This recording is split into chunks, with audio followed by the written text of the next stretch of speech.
नमस्कार मंडळी, स्मिता स्वादिसवर मराठीमध्ये तुम्हा सर्वांचं खूप मनापासून स्वागत.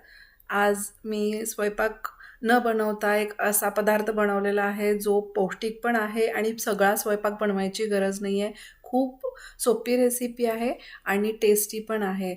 इथे डाळ घेतलेली आहे मी, मूग डाळ, तूर डाळ आणि मसूर डाळ समप्रमाणामध्ये 1 वाटी होईल एवढी घेतलेली आहे. पहिल्यांदा डाळ धुवून घेतली, त्याच्यानंतर 2 ते 3 वाट्या पाणी ॲड केलेलं आहे डाळीमध्ये. कुठलीही एक डाळ तुम्ही इथे वापरू शकता. 1 छोटा चमचा हळद, अर्धा छोटा चमचा हिंग आणि 1 छोटा चमचा जिरे घातलेले आहेत. जशी आपण आमटीसाठी किंवा वरणासाठी डाळ शिजवतो तशी आपल्याला पहिल्यांदा शिजवून घ्यायची. याच्यामध्ये टोमॅटो घातलेला आहे.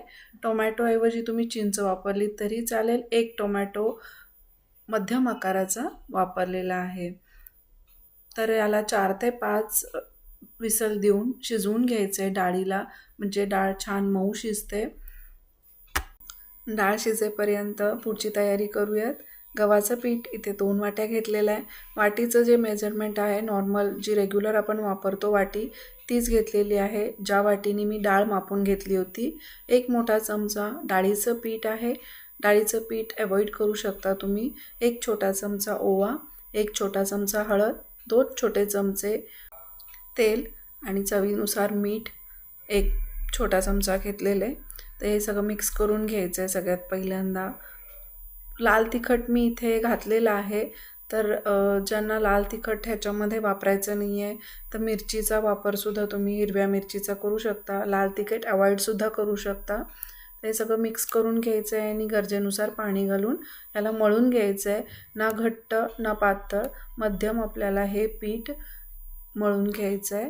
आणि थोड्या वेळासाठी आपण ह्याला मळून झाल्यानंतर बाजूला ठेवूयात आणि डाळ आपली छान शिजलेली आहे. फोडणीची तयारी करूयात. कधी कधी रोज स्वयंपाक करून कंटाळा येतो, तर पूर्ण स्वयंपाक करायचा नसेल आपल्याला तर अशा प्रकारच्या रेसिपीज मी ट्राय करत असते. ही रेसिपी खूप पौष्टिक आहे, सोपी आहे, फारसं काही तयारीची गरज नाही आहे आणि लहान मुलांनासुद्धा खूप आवडते. तर हे पीठ आपलं मळून झालेलं आहे. थोड्या वेळासाठी हे बाजूला ठेवूयात. डाळ छान शिजलेली आहे, मऊ झालेली आहे. तर त्याच्यामध्ये आपल्याला स्मॅशरनी स्मॅश करून घ्यायचं आहे किंवा तुम्ही चमच्याच्या मदतीने सुद्धा स्मॅश करू शकता. फोडणीसाठी एका पातेल्यामध्ये 1 ते 2 मोठे चमचे तेल घेतलेले. तेल तुमच्या आवडीनुसार कमी जास्त करू शकता. 2 छोटे चमचे मोहरी, 1 छोटा चमचा जिरे, 1 छोटा चमचा मेथी दाणे वापरलेले आहेत. मेथी दाण्यामुळे ही रेसिपी खूप छान आणि खमंग होते. अर्धा चमचा हिंग, आलं लसूण पेस्ट 1 मोठा चमचा, 7 ते 8 कढीपत्त्याची पानं. हे सगळं मिक्स करून घ्यायचं आहे. कढीपत्ता थोडासा सुकलेला आहे, पण नेहमी आपल्याला आणायला होत नाही, त्यामुळे हा थोडा मी सुकवून फ्रीजमध्ये ठेवला होता. काही हरकत नाही, तरी पण छान फोडणीला वास येतो. 2 छोटे चमचे मी लाल तिखट घातलेलं आहे.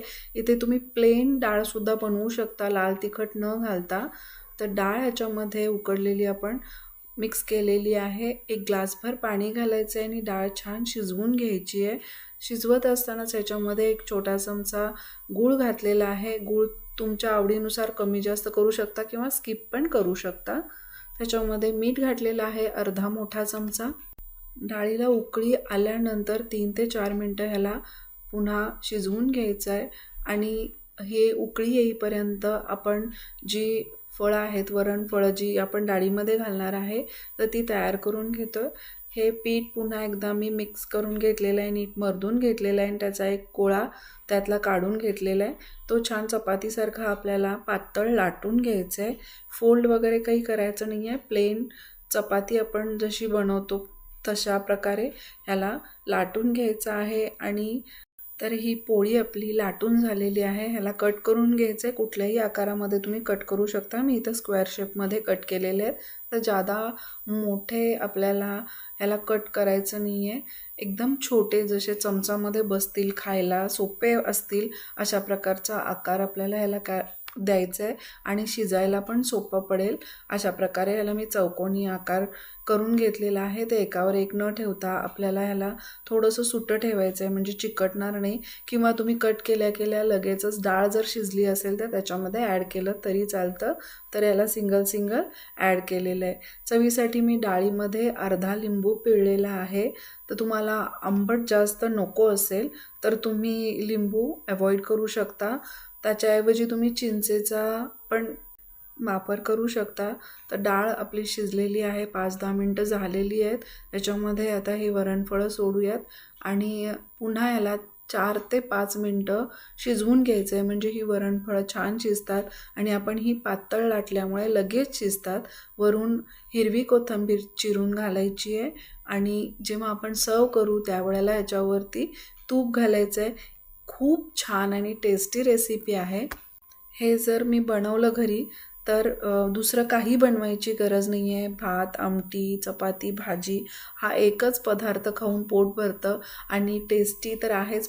माझ्याकडे तर लहानांपासून मोठ्यांपर्यंत ह्या रेसिपीवरती ताव मारतात, खूप आवडीने खातात आणि खूप छान रेसिपी आहे. घरी नक्की करून पहा. रेसिपी आवडली तर लाईक आणि शेअर करा. तुम्हाला अजून कुठल्या रेसिपीज पाहायला आवडतील हेही तुम्ही मला कमेंट करू शकता. जर अजून चॅनलला सबस्क्राईब केलं नसेल तर चॅनलला सबस्क्राईब करा. पुन्हा भेटूयात अशा छान छान सोप्या रेसिपी बरोबर. थँक्यू.